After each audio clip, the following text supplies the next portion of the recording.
Hello दोस्तों, आप सभी का स्वागत है आपके अपने चैनल स्ट्रगल पॉइंट में। तो दोस्तों, यह एनसीईआरटी बुक क्लास 8 का मैथ का दूसरा अध्याय एक चर वाले रैखिक समीकरण का पहला वीडियो है, यानी पार्ट 1 वीडियो है, जिसमें हम लोग थ्योरी पढ़ेंगे, यानी प्रश्नों को हल नहीं करेंगे बल्कि हल करना सीखेंगे। ठीक है। और इसके बाद वाले वीडियो में यानी पार्ट 2 वीडियो में प्रश्नावली के प्रश्नों को हल करेंगे, यानी प्रश्नावली 2.1 के प्रश्नों को हल करेंगे।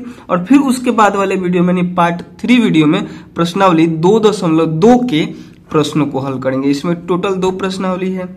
ठीक है। और इसके पीछे वाले अध्याय में यानी पहला अध्याय में केवल एक प्रश्नावली था और उसमें भी 2 ही प्रश्न था, तो उसको हम लोगों ने क्या किया, एक वीडियो में समाप्त कर दिया।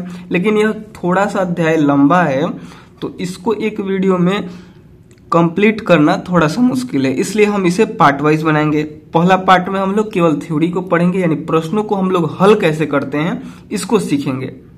ठीक है। यानी समीकरण को हम लोग हल कैसे करते हैं इसको सीखेंगे। और इसके बाद वाले वीडियो में जो प्रश्नावली के जितने भी प्रश्न होंगे उन सभी को हल करेंगे। ठीक है। तो देखिए, चैप्टर का नाम ही है एक चर वाले रैखिक समीकरण। तो सबसे पहले हम लोग समझते हैं कि यह चर क्या होता है।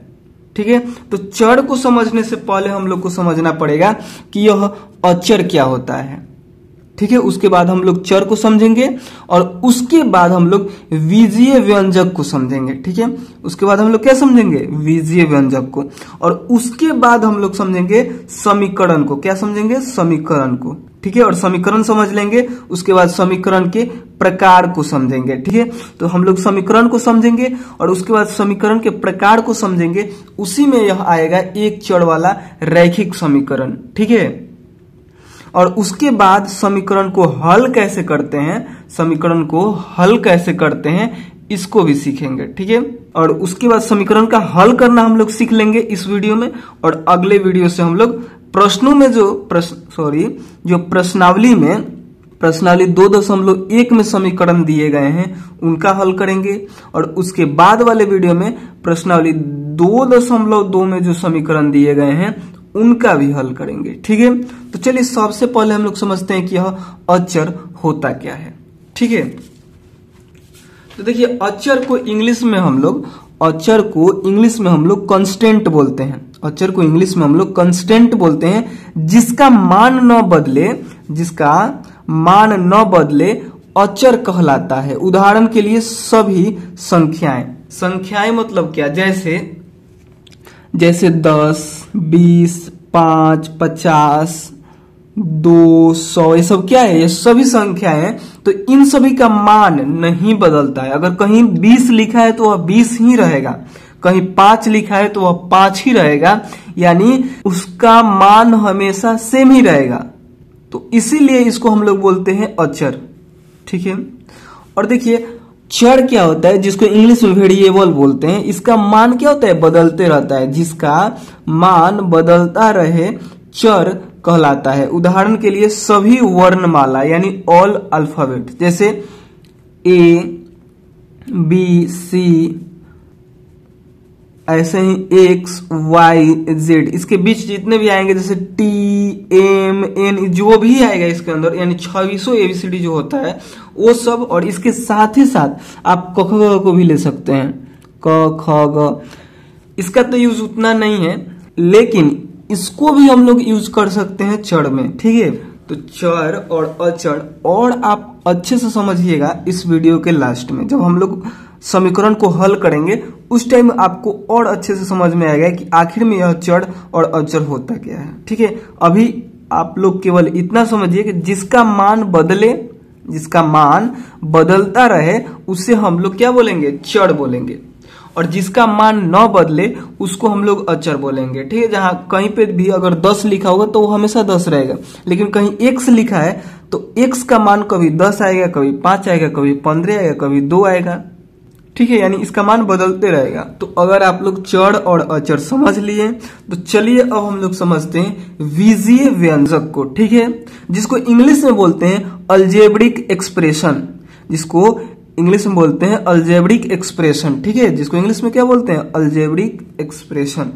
तो ये क्या होता है, देखिए चर और अचर की गणितीय संक्रिया को बीजीय व्यंजक कहलाता है। चर और अचर की गणितीय संक्रिया बीजीय व्यंजक कहलाता है। गणितीय संक्रिया मतलब क्या, तो जोड़, गणितीय संक्रिया मतलब जोड़, घटाव, गुना और भाग, यानी चर और अचर के जोड़, घटाव, गुना, भाग बीजीय व्यंजक कहलाता है। जैसे चर और अचर को हम ले लेते हैं, जैसे इधर से हम क्या करते हैं, एक रफ पेज हमें लेने दीजिए।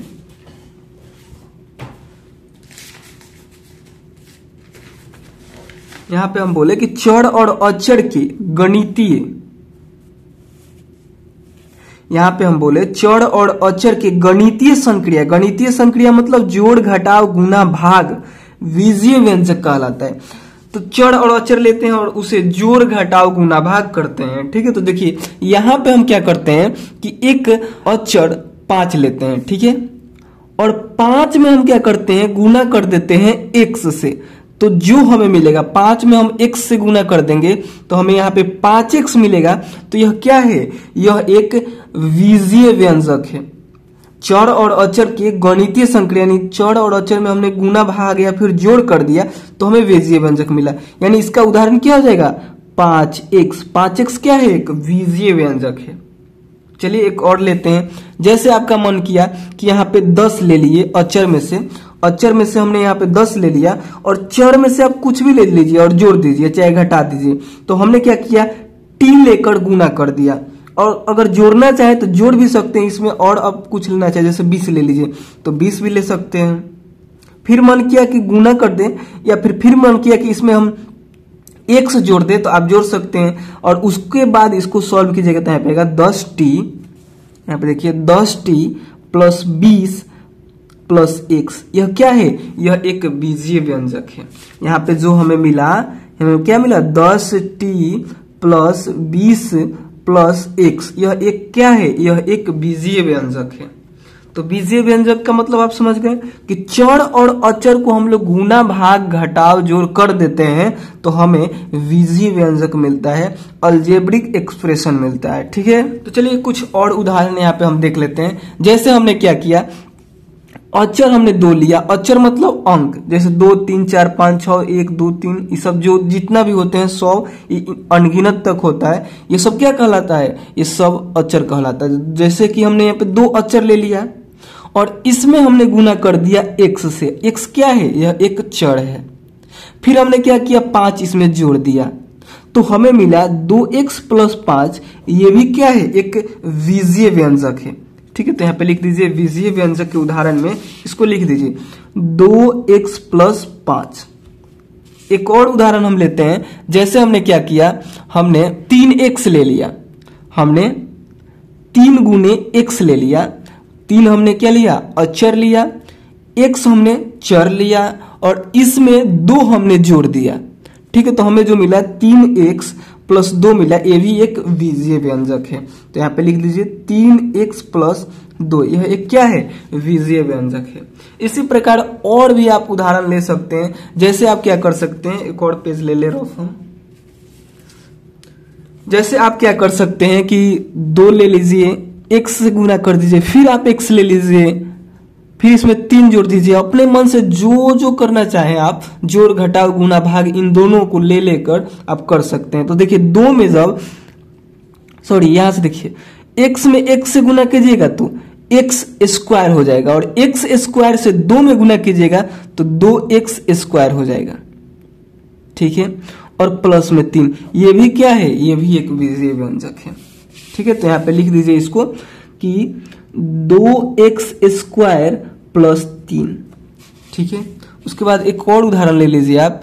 जैसे कि आपका मन किया कि जैसे हमने 2 ले लिया अचर, और चर हमने ले लिया x, फिर मन किया कि चर एक और हम ले लेते हैं, y भी ले लेते हैं, फिर z भी ले लेते हैं। तो ऐसे भी आप कर सकते हैं। फिर आप सोचे कि 4 भी ले लें, हाँ ले लीजिए, आपको जो जो मन करे लीजिए, गुना कीजिए, भाग कीजिए, जो जो करना है कीजिए, ठीक है।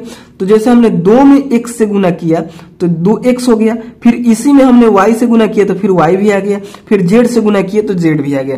यानी इतना दूर को जब आप सॉल्व कीजिएगा तो 2xyz आएगा प्लस 4। यह भी क्या है, ये भी एक बीजीय व्यंजक है। तो यहाँ पे लिख दीजिए 2xyz प्लस 4, यह क्या है, बीजीय व्यंजक है, ठीक है।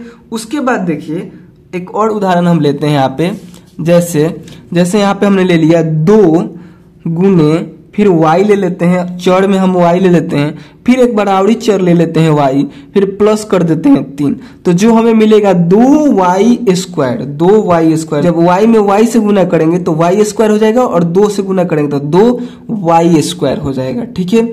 और प्लस में 3 था तो प्लस में 3 ही रहेगा। तो यानी यहाँ पे हमें क्या मिला, 2y स्क्वायर प्लस, अगर इधर आप चाहें 1 से गुना करना तो फिर 1 से भी गुना कर सकते हैं। तो जब 3 में 1 से गुना कीजिएगा तो 3x हो जाएगा। इस प्रकार से हमें एक और बीजीय व्यंजक मिला 2y स्क्वायर प्लस 3x यानी 3x, ठीक है। इस प्रकार से हमने यहाँ पे कुछ क्या किया, बीजीय व्यंजक का उदाहरण दिया है। सब क्या है, सब बीजीय व्यंजक है, सब यहाँ पे बीजीय व्यंजक आपको दिख रहा है। तो बीजीय व्यंजक को आप समझ गए। बीजीय व्यंजक क्या होता है, चर और अचर के जोड़ घटाव गुना भाग से हमें प्राप्त होता है, इतना आप समझ गए। तो चलिए अब हम अपना अगला टॉपिक क्या है, समीकरण, इसको समझते हैं। बीजीय व्यंजक समझ गए, समीकरण को समझते हैं। तो देखिए समीकरण को इंग्लिश में बोलते हैं इक्वेशन, ठीक है। समीकरण को इंग्लिश में बोलते हैं इक्वेशन। ये क्या होता है समीकरण, तो जब दो बीजीय व्यंजकों के बीच समता हो तो वह समीकरण कहलाता है। समता मतलब बराबर का चिन्ह हो, दो बीजीय व्यंजकों के बीच बराबर का चिन्ह हो तो उसे हम लोग क्या कहते हैं, उसे हम लोग समीकरण कहते हैं। उदाहरण के लिए देखिए यहाँ पे, जब दो बीजीय व्यंजकों के बीच समता यानी बराबर का चिन्ह हो तो उसे हम लोग क्या बोलते हैं, समीकरण बोलते हैं। उदाहरण के लिए यहाँ पे देखिए, दो आपको बीजीय व्यंजक लेना है। बीजीय व्यंजक मतलब यहाँ पे हम कुछ उदाहरण लिखे हैं, इसी में से दो गो बीजीय व्यंजक आपको ले लेना है। जैसे हमने यहाँ पे ले रहे हैं 3x, यहाँ पे देखिए 3x प्लस 2 ले रहे हैं, 3x प्लस 2, यह क्या है, यह एक बीजीय व्यंजक है। कह रहे हैं कि जब दो बीजीय व्यंजकों के बीच समता यानी बराबर का चिन्ह लग जाए, एक और बीजीय व्यंजक लेते हैं, जैसे 2x प्लस 5। उसके बाद समझिए, कह रहे कि दो बीजीय व्यंजकों के बीच समता यानी बराबर का चिन्ह हो तो वह समीकरण कहलाता है। इन दोनों के बीच हम बराबर का चिन्ह दे रहे हैं। अब यह क्या कहलाएगा, अब यह एक समीकरण कहलाएगा। अब यह एक क्या कहलाएगा, समीकरण कहलाएगा, ठीक है। तो समीकरण को भी आप समझ गए कि जब दो बीजीय व्यंजकों के बीच बराबर का चिन्ह हो तो उसे हम लोग समीकरण कहते हैं, ठीक है। इसमें भी दो पक्ष होते हैं। समीकरण को समझिए, जैसे यहाँ पे आपने हाथ रखा, इस साइड को, बराबर के इस साइड को हम लोग कहते हैं दायां पक्ष, और बराबर के इस साइड को हम लोग कहते हैं बायां पक्ष, ठीक है। और इसमें अगर आप ध्यान दीजिएगा तो इसमें दाहिने पक्ष में भी आपको चर दिख रहा है। चर मतलब x y z a b c d या फिर m n o जितने भी होते हैं वो सब। तो इस साइड भी आपको चर दिख रहा है और इस साइड भी चर दिख रहा है। ऐसा हमेशा नहीं होता है, कभी कभी क्या होता है कि इधर चर ना दिखे। जैसे इस उदाहरण को आप देखिए, x प्लस 2 बराबर 5, ये भी क्या है, देखिए ये भी समीकरण है, लेकिन यहाँ पे इस साइड आपको चर नहीं दिख रहा है, केवल इधर दिख रहा है चर यानी x।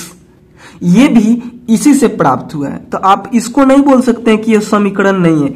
ये भी क्या है, ये भी समीकरण है, ठीक है, ये भी समीकरण है, क्योंकि इसी का यह सिंपलेस्ट फॉर्म है, इस बड़े वाले का ही छोटा रूप है। कैसे है, देखिए यहाँ पे आप जब समीकरण को हल कीजिएगा तो और अच्छे से समझ में आएगा। लेकिन यहाँ पे देखिए कि इधर 3x प्लस 2 है और इधर 2x प्लस 5 है, तो इस 2x को हम लोग इधर ला सकते हैं, लेकिन चिन्ह बदलता है। जैसे यहाँ पे हमने लिखा 3x और इसको जब हमने इधर लाया तो ये हो गया माइनस का 2x और इधर प्लस का 2 और बराबर में यह +5 को यहाँ पे लिखेंगे और यह प्लस इसके अंदर छिप जाएगा, यहाँ पे आप प्लस न भी लिखे तो चलेगा, ठीक है। और उसके बाद देखिए यहाँ पे क्या हुआ, 3x में से 2x को घटा दिए, 3x में से 2x को घटा दिए तो यहाँ पे बचा x, एक x बचा, जैसे कि यहाँ पे एक x बचा, लेकिन एक आप ना भी लिखे, केवल x भी लिखे तो चलेगा, तो यहाँ पे x केवल बचा, ठीक है। और +2 बचा और बराबर में 5 बचा, तो इसी से तो हम लोग ये वाला प्राप्त कर लिए, तो ये भी तो समीकरण है, x + 2 = 5 भी क्या है, समीकरण है। तो अगर आप किसी भी विजीय व्यंजक के बराबर में संख्या भी देख लेते हैं, जैसे इसको अगर हम ढक लेते हैं, x + 2 क्या है, एक विजीय व्यंजक है ना, x + 2 एक विजीय व्यंजक है, और बराबर के चिन्ह के बाद कोई संख्या भी आ जाता है तो उसे हम लोग समीकरण बोलते हैं, ठीक है। और इसको भी अगर दो विजीय व्यंजकों के बीच बराबर का चिन्ह हो, उसको भी हम लोग समीकरण बोलते हैं। इसी प्रकार से अगर कहीं पे लिखा है 2xy + 5 = 10, तो यह क्या है, यह भी एक समीकरण, क्योंकि इसको ढकिएगा तो यह विजीय व्यंजक हो जाएगा। 2xy + 5 क्या है, विजीय व्यंजक है, यानी चर अचर को गुणा किए हैं हम लोग तो विजीय व्यंजक बोलेंगे, तो यह विजीय व्यंजक है। और बराबर में कोई संख्या आ गया तो यह समीकरण हो जाएगा, क्योंकि यहाँ पे भी देखिए x + 2 यह क्या है, विजीय व्यंजक है, बराबर में 5 आ गया तो यह भी समीकरण बन गया, ठीक है। तो समीकरण आप समझ गए। और देखिए समीकरण का और भी कई प्रकार होते हैं, जैसे एक चर वाले रैखिक समीकरण, जो कि आपके चैप्टर का ही नाम है, एक चर वाला रैखिक समीकरण, ठीक है। तो यहाँ पे देखिए आपको कितना समीकरण दिख रहा है, एक समीकरण यहाँ पे है, एक समीकरण यहाँ पे दिख रहा है। कुछ और हम समीकरण का उदाहरण लेते हैं, उसके बाद हम समीकरण के प्रकार को आपको समझाते हैं। तो देखिए कुछ उदाहरण लेते हैं, जैसे आप टी भी ले सकते हैं, 2t + 3 यह क्या है, एक विजीय व्यंजक है। इसको हमने कैसे प्राप्त किया, विजीय व्यंजक को प्राप्त करने के हम आपको बताएं, जैसे 2 में हमने t से गुना कर दिया है और जोड़ दिया है 3 को, तो 2t + 3 यह एक विजीय व्यंजक प्राप्त हो गया। अब हमने क्या किया कि इसके बराबर में हमने 2 लिख दिया, तो यह भी क्या हो गया, एक समीकरण हो गया, ठीक है। तो ऐसे आप लोग समीकरण को खुद से बना सकते हैं, ठीक है। हालांकि प्रश्नावली 2.1 में आपको बनाया समीकरण मिलेगा, आपको केवल हल करना रहेगा, ठीक है। यहाँ पे हम आपको समीकरण बता रहे हैं, इसलिए बना कर भी बता रहे हैं, ठीक है, कि आखिर में समीकरण होता क्या है। कुछ और उदाहरण आप ले सकते हैं, जैसे यहाँ पे आप क्या कीजिए कि 2 × x कर दीजिए और 3 प्लस में कर दीजिए, तो यहाँ पे हमें मिलेगा 2x² + 3, क्या मिला, 2x² + 3, यह क्या है, यह एक विजीय व्यंजक है। और इसको जब आप 4 के बराबर कर दीजिएगा या फिर किसी संख्या के बराबर कर दीजिएगा तो यह क्या कहलाएगा, यह समीकरण कहलाएगा, ठीक है। इसी प्रकार आप यहाँ पे ऐसे ले सकते हैं, 2x² + y = 4, ये भी क्या है, ये भी एक समीकरण है, ठीक है। इसी प्रकार 3y y³ 3 + 2x + 2 = 5 ऐसे लीजिएगा, ये भी एक समीकरण है, ठीक है। तो चलिए अब हम समझते हैं समीकरण के प्रकार को, ठीक है। समीकरण समझ गए, अब समीकरण के प्रकार को समझते हैं। समीकरण कैसे समझे आप, क्या होता है समीकरण, तो जब दो विजीय व्यंजकों के बीच बराबर का चिन्ह होता है तो उसे हम समीकरण कहते हैं। उदाहरण के लिए 3x + 2 यह क्या था, यह एक विजीय व्यंजक था, और इधर 2x + 5 ये भी क्या था, विजीय व्यंजक था। इन दोनों के बीच बराबर का चिन्ह आया तो यह समीकरण बन चुका, ठीक है। और इसी का सिंपल रूप है x + 2 = 5, तो ये भी क्या है, समीकरण ही है। यानी एक साइड, इसमें क्या है कि एक साइड केवल अचर है और एक साइड अचर और चर दोनों भी है, ठीक है। तो ऐसा भी आपको समीकरण मिल सकता है, ठीक है। तो कंफ्यूज नहीं होना है, इसको नहीं बोलना है कि ये तो समीकरण है ही नहीं, इधर भी x रहता y रहता तब समीकरण हम बोलते, ऐसा नहीं है, ये भी समीकरण का प्रकार ही है, ठीक है। तो चलिए अब हम लोग देखते हैं कि समीकरण कितने प्रकार के हो सकते हैं, ठीक है। जैसे आपको किसी भी समीकरण में केवल आपको x दिखे या फिर केवल y दिखे या फिर केवल z दिखे तो उससे हम लोग बोलते हैं एक चर वाला समीकरण। जैसे यहाँ पे अगर आप देखिएगा 2x + 3 = 5, तो इसमें आपको चर केवल एक ही दिख रहा है, वो है x, तो इसे हम लोग बोलेंगे एक चर वाला समीकरण, ठीक है। अगर x भी दिखे फिर से y भी दिखे तो इसे हम लोग बोलेंगे दो चर वाला समीकरण, क्योंकि दो गो चर है, x भी है और y भी है, तो इसे हम लोग क्या बोलेंगे, दो चर वाला समीकरण। अगर आपको x भी दिखे y भी दिखे और क्या z भी दिखे तो इसे हम लोग बोलेंगे तीन चर वाला समीकरण, ठीक है। यानी जितना चर होगा उसे उतना चर वाला समीकरण बोलेंगे, ठीक है। और चर का अधिकतम घात अगर एक दिखे, जैसे यहाँ पे 2x के पावर 1 यहाँ पे है और प्लस 4 बराबर 5 है, देखिए यहाँ पे 2x के पावर 1 प्लस 4 बराबर 5 है, तो इसे हम लोग बोलेंगे रैखिक। ये पावर को हम लोग रैखिक बोलेंगे, एक है यानी इसे हम लोग क्या बोलेंगे, रैखिक बोलेंगे।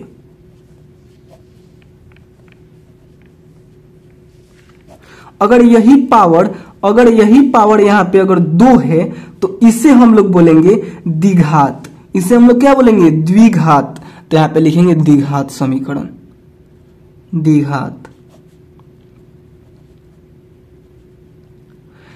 जब पावर 1 रहे तो रैखिक, 2 रहे तो द्विघात।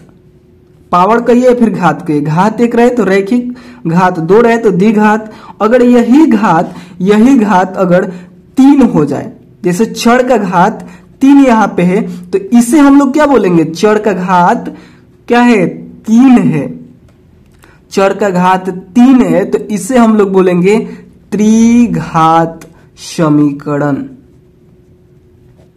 ठीक है। और एक रहे तो एक घातीय नहीं बोलते हैं, अगर पावर 1 है तो एक घातीय नहीं बोलते हैं, इसका स्पेशल नाम दे दिया गया है, यानी एक घातीय समीकरण का एक स्पेशल नाम दिया गया है रैखिक समीकरण। तो आपको बोलना है अगर घात 1 रहे तो रैखिक बोलना है, एक घातीय नहीं बोलना है। और द्विघात रहे यानी 2 घात रहे तो उसे द्विघात समीकरण, 3 गो घात रहे, चर का 3 गो घात रहे तो त्रिघातीय समीकरण बोलते हैं, ठीक है। इतना आप लोग समझ गए।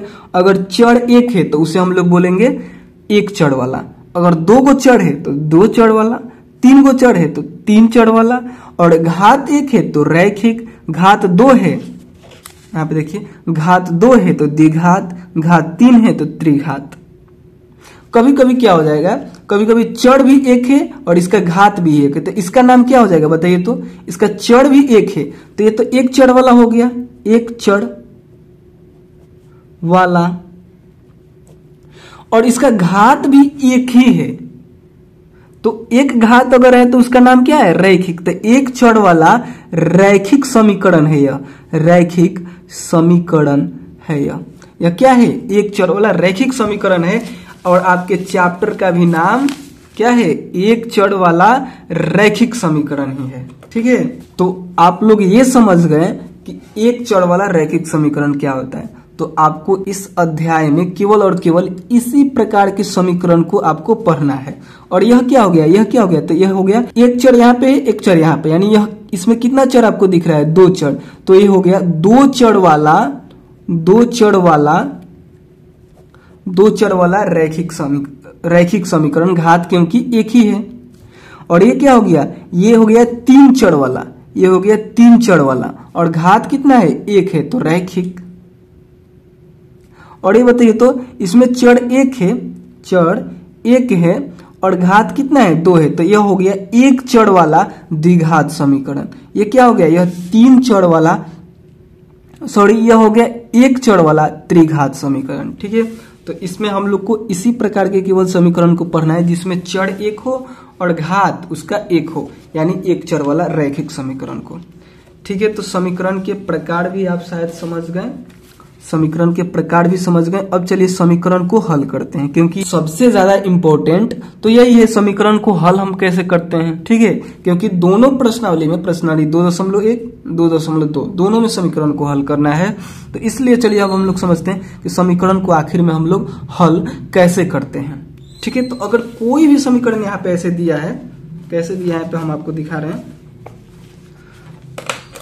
जैसे इसी में से हम ले लेते हैं, जैसे अभी हम समीकरण के प्रकार है क्या पढ़े कि 2x + 3 = 5, यह एक रैखिक समीकरण है, एक चर वाला रैखिक समीकरण है। तो इसी को हम लोग यहाँ पे ले लेते हैं, क्या लेते हैं, 2x + 3 = 5। इसी पर हम लोग हल करना सीखते हैं।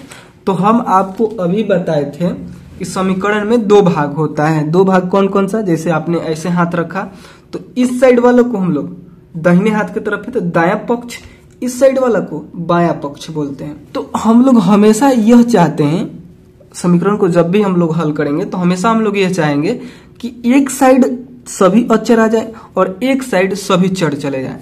तो यहाँ पे तो एक साइड में चर है, लेकिन ये अचर को भी हम लोग चाहेंगे कि ये भी इधर आ जाए, ठीक है। और समीकरण का हल करने का मतलब होता है कि इसमें जो चर होता है ना उसका मान निकालना कि वह कितने के बराबर है। तो इसको करने के लिए हम लोग क्या करते हैं, इधर से उधर, इधर से उधर, इधर से उधर हम लोग करते हैं। ऐसा हम लोग करते वक्त चिन्ह को बदलते हैं। जैसे यह 3 को हम उठाकर इधर लाएंगे तो इसका चिन्ह बदल जाएगा। कैसे बदलेगा यहाँ पे हम आपको समझाते हैं। एक पेज लेने के लिए छोटा पेज नहीं मिल रहा है, यहाँ पे देखिए, जब भी इधर अगर कोई भी संख्या इधर है बराबर के इस साइड है तो उसको हम उठाकर अगर इधर ले जा रहे हैं तो वह माइनस में हो जाएगा, ठीक है। और फिर इधर से अगर इधर जाएगा तो फिर प्लस में हो जाएगा। अगर इधर माइनस में है तो इधर ले जा रहे हैं तो प्लस में हो जाएगा। और इधर माइनस में है तो इस साइड जाएगा तो प्लस में, जो कि हम यहीं पे बता दिए कि देखिए इधर प्लस में है तो इस साइड जाएगा तो माइनस में, और अगर इधर माइनस में है तो इस साइड जाएगा तो प्लस में। इधर गुना में है तो इस साइड जाएगा तो भाग में, और इधर भाग में है तो इस साइड जाएगा तो गुना में। इसका उल्टा भी होता है कि इधर गुना में है तो इधर जाएगा तो भाग में, इधर भाग में है तो इधर जाएगा तो गुना में, इधर जोड़ में है तो इधर जाएगा तो घटाव में, इधर घटाव में है तो इस साइड जाएगा तो जोड़ में, ठीक है। ऐसे, ठीक। तो आप चिन्ह बदलना सीख गए। और हम लोग हमेशा चाहते हैं कि सभी चर एक साइड हो और सभी अचर एक साइड हो। तो यहाँ पे आपको या का चिन्ह देना है। देखिए समीकरण को हल करते वक्त आप ऐसे या दीजिए या फिर ऐसे या दीजिए, ठीक है। और उसके बाद इसके आगे लिखिए, ठीक है। तो जैसे हमने यहाँ पे या दिया और उसके बाद इसको लिखेंगे 2x, और यह क्या है, अचर है। अचर मतलब संख्या है, तो इसको उठाकर हम लोग इस साइड लाएंगे तो 2x बराबर 5 हो जाएगा। और इसको उठाकर हम लोग इधर लाए हैं क्योंकि इसके सामने प्लस का चिन्ह है, तो इधर आएगा तो यह माइनस में हो जाएगा। प्लस में रहे तो माइनस में हो जाएगा। इस साइड से इधर गया है तो यह क्या हो गया, माइनस में 3 हो गया। फिर या का चिन्ह दीजिएगा और लिखिएगा x बराबर, इन दोनों को घटाइए, 5 में से 3 को घटाइएगा तो यहाँ पे 2 हो जाएगा, ठीक है। उसके बाद देखिए x इसके साथ गुना में है। जब हम लोग बीजीय व्यंजक बना रहे थे तो कैसे हम लोग बना रहे थे, बीजीय व्यंजक जब हम लोग बना रहे थे तो कैसे बना रहे थे, तो इसको 2 में हम लोग x से गुना किए होंगे तभी यह 2x हुआ है। यानी 2 के साथ यह गुना में है तो इस साइड आएगा तो भाग में, गुना में रहेगा तो भाग में।